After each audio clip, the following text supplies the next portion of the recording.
कार्यक्रम हाय जमली गर्दी राना मंदी वाट बघून जमली समधी कधी वाढता ताटा मंदी बोकाड वाडा की राव मटान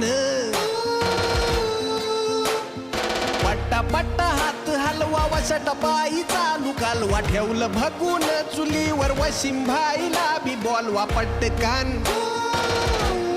आया की 2 मिनिट में घे मटण ते धुवून तवर कांदा घे परतून नीट ध्यान दे जाई करपून घे मसाला बिसाला हळद मीठ लावून मग भगुन्यात टाकून थोडा अळणी काढ त्यातून मग भगून ठेव झाकून